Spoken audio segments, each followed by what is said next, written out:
bem-vindos a mais um programa Tricetados. Nosso convidado de hoje é o preferido de vocês, o nosso querido historiador Fábio Augusto de Carvalho Pedrosa, História Inteligente. Fábio Augusto, sobre o que nós vamos falar hoje? Hoje nós vamos falar sobre o Baixo Meretrício de Manaus. Eita, nós! Bom, eu peço a vocês que sigam-nos nas redes sociais, @Tricetados, @História Inteligente, né? E no YouTube, programa Tricetados. E o Fábio também tem um TikTok. Fala aí, Isso. TikTok. Me sigam nas redes sociais, @História Inteligente _ no Instagram e @História.inteligente no TikTok. E o Facebook? E o Facebook História Inteligente. Isso. Gente, agora tirem as crianças da sala. E se você não puder assistir por estar com crianças agora, vocês podem assistir depois no YouTube do programa Tricetados ou no YouTube do D24. Fábio, manda a bomba. Bom, mas falar sobre o Baixo Meretrício é falar de um capítulo muito interessante da história de Manaus, que já foi abordado por historiadores muito bons que nós temos. O professor Aguinaldo fez um trabalho belíssimo sobre a boemia manauara. Gente, o professor Aguinaldo Figueiredo é simplesmente o rei da boemia. Exato. Entende tudo. Sim. Conhece pelo nome as avós das atuais garotas do Job. Isso, né? Pessoas como o professor Aguinaldo Figueiredo fizeram um trabalho muito bom. E assim, o Meretrício aqui em Manaus, ele tem uma trajetória muito antiga. Eu estava lembrando um dia desses, né, fazendo esse trabalho sobre as fofocas, de que nós tínhamos uma rua no centro de Manaus, que hoje é a Rua das Óticas, a Rui Barbosa, que no período provincial, por conta da atividade de meretrizes, naquela área, essa rua era conhecida como Rua do Curral das Éguas. Só pra gente ter uma ideia. Sério mesmo? Rua do Curral das Éguas. Um nome que foi recuperado pelo historiador Genesino Braga e que vai perdurar até o finalzinho ali do século XIX, porque a atividade de meretrizes naquela região era muito forte. Aí a rua ganhou esse nome pejorativo. Olha só, a Rua Rui Barbosa, ela só pode ter recebido esse nome já pós-república, né? Sim, foi nos anos 30. Então, preste atenção, a gente tem uma história muito mais antiga, né? Que o fim de linha das polacas era em Manaus, né? Isso. As polacas eram trabalhadoras do sexo que eram traficadas, geralmente do leste europeu, né? E que geralmente elas começavam a carreira na Argentina, né? Passavam por Rio de Janeiro, São Paulo e terminavam a vida em Belém ou Manaus, né? Manaus geralmente era o último Ponto, isso. o último, digamos assim, como sempre, Manaus é o último lugar para render, né? Para a última alternativa. Sim. Por ser solo fértil, né? A economia daqui sempre em se plantando tudo dá, né? E as garotas, quando eram mais novas, que rendiam muito dinheiro, elas estariam em lugares, né, onde a concorrência seria mais acirrada, né? Sim. Provavelmente, nesse período, as moças que trabalhavam, né, na atual Rui Barbosa, antigamente com esse nome repita que eu não falarei com as... Pejorativo. Não, repita o Rua nome. do Curral das Éguas. Não, Curral das Éguas, gente, é demais para eu falar. Mas elas provavelmente não eram moças locais, né? Provavelmente eram moças que vinham de outros estados e até outros países, de onde Sim. começou, né, a exploração da atividade. Porque, gente, antes de existirem mulheres empreendedoras dessas áreas, que depois a gente conhece histórias em vários lugares, mas a verdade é que isso era uma atividade explorada por estrangeiros, né, Fábio? Sim, muito bem explorada por estrangeiros. aqui minha grande referência nessas pesquisas, além das próprias fontes, é o professor Agnaldo Figueiredo, nós tínhamos, assim, públicos diferentes que tinham acesso a serviços diferentes. Era assim no mundo da prostituição. Por exemplo, o Hotel Cassina, ele ficou famoso no período da borracha por ele realizar leilões de virgens. Meu Deus. Como assim? As moças eram negociadas como se fossem objetos de leilão e sua virgindade era leiloada a peso de ouro. Novela da Glória Pérez já existia aqui em Manaus? Exato. E ela não fez referência nenhuma aqui. E detalhe, o professor Agnaldo... Querida Glória Pérez, vou entrar em contato com o Fábio Augusto para auxiliá-la na sua próxima novela. E detalhe, o professor Agnaldo, ele conta que nós estamos falando de virgindades que eram vendidas a 50, 100 mil réis. E em alguns casos, era vendida mais de uma vez. Ah, então já tinha a virgindade fake nessa época? Imagina ali o salão do Hotel Cassina sendo palco de um leilão de moças virgens. Isso não era proibido, Fábio?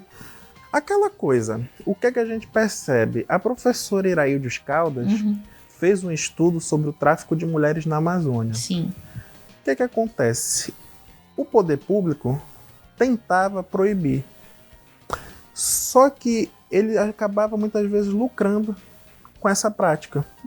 Lucrando com o imposto do local onde funcionava aquele comércio, lucrando com o tráfico dessas mulheres. Lucrando com a venda de bebida. Lucrando com a venda de bebidas. Tinha toda uma rede por trás. Principalmente porque provavelmente pessoas influentes da cidade eram frequentadoras desses locais, né? Perfeito. Olha que engraçado. Um desses jornais de fofoca, uma das facetas desses jornais, além da fofoca, do xiste, a professora Maria Luísa Ugarte, ela identificou nesses jornais de fofoca um objetivo muito claro, além da própria fofoca, que era o de mover campanhas moralizadoras contra essas camadas da população que incomodavam os negros, homossexuais e as prostitutas principalmente. Um desses jornais, numa edição de 1913, salvo engano, diz que seria uma boa solução para Manaus se ver livre dessas trabalhadoras do sexo, jogá-las no forno incineratório.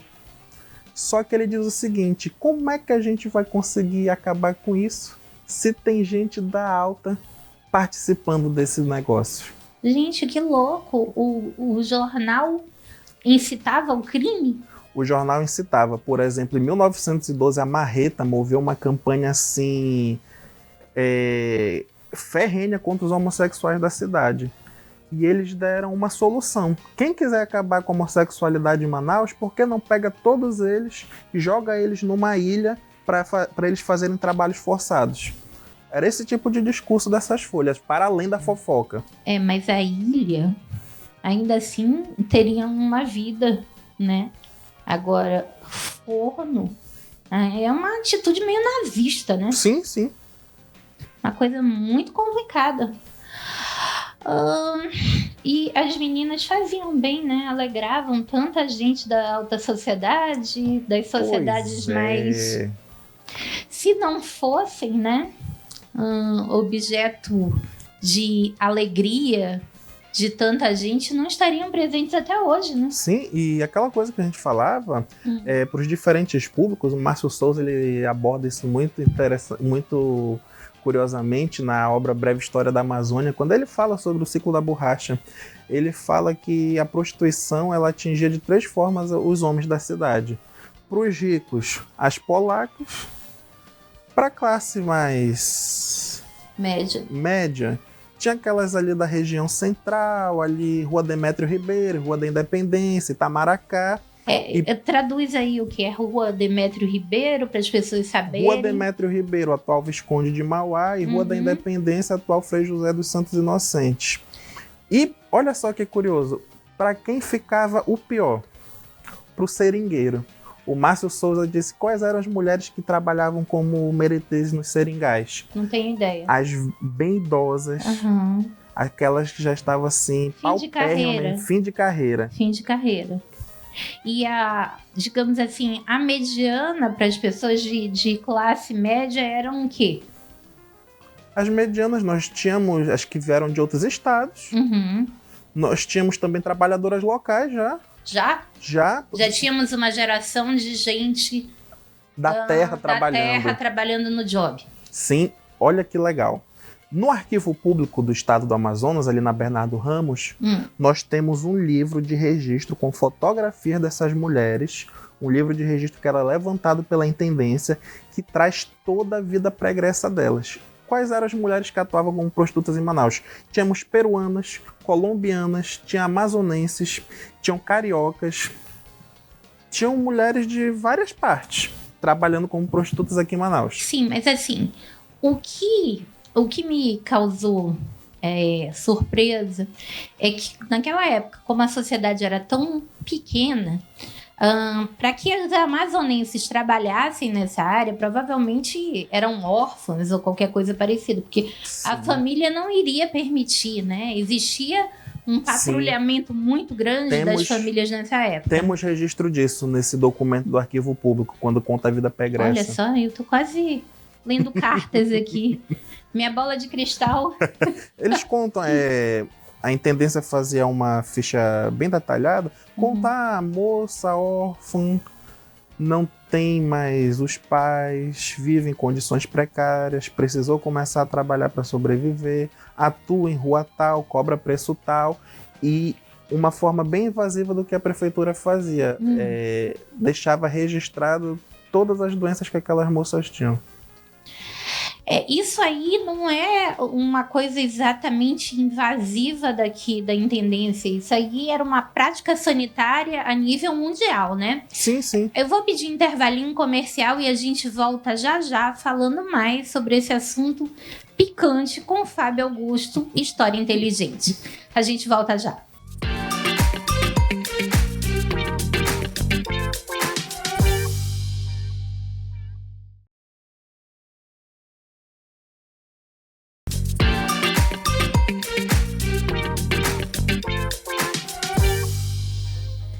Fábio Augusto de Carvalho Pedrosa aqui falando sobre assuntos picantes hoje. Hoje o Fábio Augusto fala sobre... Baixo meretrício. O baixo meretrício da nossa cidade. Fábio, eu soube que existia uma estratificação social das trabalhadoras. Exato. Conta um pouco. As polacas, que eram traficadas do leste europeu, tinham aquela beleza europeia que era valorizada aqui nos leilões de virgens e tudo mais. Que eram vendidas como francesas. Como francesas e a peso de ouro. Eram destinadas aos dirigentes políticos, aos membros da elite, aos grandes comerciantes. As classes mais remediadas tinham acesso àquelas moças que trabalhavam na Itamaracá, na Rua Visconde de Mauá. Na região portuária. Na região portuária. Região portuária, inclusive, que recebeu a denominação por todos esses elementos pela professora Maria Luísa Ugarte como uma zona estragada da cidade. Porque ali se reunia tudo o que se tentava ocultar de uma imagem de uma cidade moderna. Com todo respeito à professora Maria Luísa Ugarte, mas em qualquer cidade do mundo, a zona portuária funciona desse jeito. Sim. Porque tudo que chega e tudo que sai é pelaquela região mesmo. Exato. Né? E aí, nós tínhamos ainda digamos assim, um terceiro nível de mulheres que eram aquelas em final de carreira. Que eram destinadas principalmente a suprir as necessidades dos homens nos seringais. E idosas, já mesmo em fim de carreira, como você falou. E essas aí tinham um preço mais acessível para aquelas pessoas que realmente utilizavam poucos recursos para esse tipo de diversão adulta. Exato. Né? O Fábio me chocou também, não só com o fato, né, da questão da política sanitária que o mundo inteiro praticava, né, porque senão você não conseguia controlar as epidemias, sobretudo de sífilis, que causava loucura, né? Principalmente porque a gente tinha uma tradição de pessoas influentes, né, e sifilíticas que chegavam a terminar a vida sem consciência, com a consciência comprometida e tudo, né? E existia um livro registrando todos os detalhes, todas as doenças, Toda a vida pregressa das moças. Né? De onde elas vinham. Só faltava dizer quanto tempo demorava o programa, né? Inclusive, eu fiquei surpreendido quando eu tive contato com esse livro, a quantidade de moças de repúblicas aqui da América do Sul que vieram trabalhar como prostitutas Mas aqui em Manaus. Clássico, até hoje. Sim. Se você... olha, recentemente tivemos um caso, né? Aqui, na nossa cidade, numa tradicional rua, né?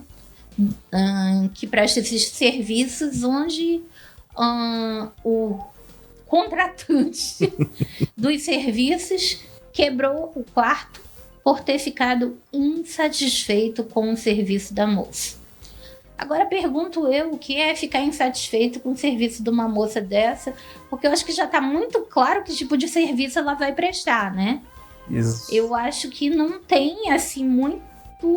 Não é um contrato que precisa de muitas cláusulas, né? Exato. E se eu te contar que isso já aconteceu em 1900? Conta, Fábio. O Fábio Augusto é uma caixinha de surpresa. Eu gosto disso. Olha as coisas que eu encontrei sobre o baixo meretrício nesses jornais. Não tem... Acho que eu não sei se é uma frase, uma música do Tim Maia, que aqui no Brasil prostituta se apaixona. Uhum. Não só a prostituta, como o cliente também. Mas isso é clássico. Né? Nos jornais nós encontramos cenas de briga na rua, de um cliente que encontrou a prostituta fazendo serviço com outra pessoa, ficou enciumado. Porque era exclusiva? Porque queria que fosse exclusiva. Gente, é assim, eu acho que vocês talvez saibam, né, que no mercado da prostituição sempre houve aqueles personagens, né, que se apaixonavam, né, pela prestadora de serviço e que bancavam ali, Sim. né, para que ela fosse exclusiva, para que ela fosse fixa. Embora isso, em muitos casos, fosse prejuízo para as moças. Exato. Mas... E algumas burlavam isso, né? Burlavam, mas também tinha os casos que elas eram vítimas de golpes. Encontrei casos, por exemplo, da prostituta, levou o cliente para o seu quartinho na pensão, né? E lá no amanhecer, quando ela acordou, ela estava sem o dinheiro dela e sem os seus bens. Oi? O cliente pegou o dinheiro, pegou as joias que ela tinha, capou o gato. Isso em jornais de 1900 aqui de Manaus. E ninguém conhecia o gatuno?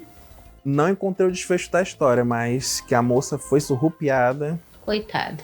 Gente, eu costumo dizer que a pessoa que vende o corpo, excetuado agora, né, que virou moda, é aquela pessoa que está vendendo o último bem que ela tem, que é o próprio corpo, né? Exato. Porque o comércio de outros objetos não é mais possível a ela, né? Então, acaba tendo que vender o próprio corpo, né? E durante muito tempo, isso foi motivo de tristeza e vergonha. Exato. Hoje se transformou, talvez, em motivo de orgulho, né? Sim. Inclusive, através das redes sociais, eu vejo muitos comentários de moças que dizem que algumas estão perdendo os melhores anos das vidas delas, não cobrando por serviços amorosos. E aí eu fico, sabe, surpresa com redes sociais que nos censuram por falar de um curso preparatório para uma escola militar e não censura esse tipo de assédio, né, a meninas, né? Porque é quase que um recrutamento, né? Sim. De meninas talvez inocentes, talvez muito pobres, talvez não tão inocentes, mas está se criando uma, digamos assim, um movimento contra ser CLT, ou seja, ser um funcionário com seus direitos garantidos, né? O que na nossa época era uma vantagem, né?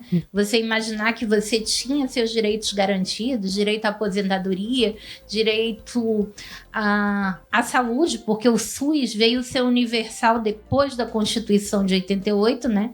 O INPS, ele era Previdência Social, garantia a saúde àqueles que eram trabalhadores, né, registrados. E aí eu fico assim assombrada com o quanto as pessoas hoje fazem campanha desmerecendo o trabalho fixo, o trabalho honrado e o trabalho com garantias e direitos, né? Porque lembrando que nós somos um dos poucos países no mundo que ainda oferece garantias, né, nos contratos de trabalho. Exato. Eu acho que isso é uma conquista que a gente não deveria estar abrindo mão assim, né? Mas, Fábio Augusto, eu sei que você tem uma tabela aí dos serviços, né? Da prestação de serviços de entretenimento adulto. Exato. É uma tabela, né, divulgada por um desses jornais de fofoca. Caraca. É uma tabela interessante porque, olha só como colocaram o câmbio do Meretrício de 1913. Cotações nas zonas devassadas. Vai devagar que é pra eu imaginar as ruas aqui, tá? Olha só, gente. Nesse boletim do Chicote. Na rua Joaquim Sarmento... Isso tá em ordem, gente, decrescente. Então, a rua Joaquim Sarmento era a rua mais cara. A rua mais cara. Então, olha só, para ver como a questão econômica... Vamos lá. Ainda existe o comércio, né, de diversões adultas na Joaquim Sarmento, porque provavelmente, desde essa época, é mais rentável. Exato. Né? A 10 de julho funcionou muito tempo ainda.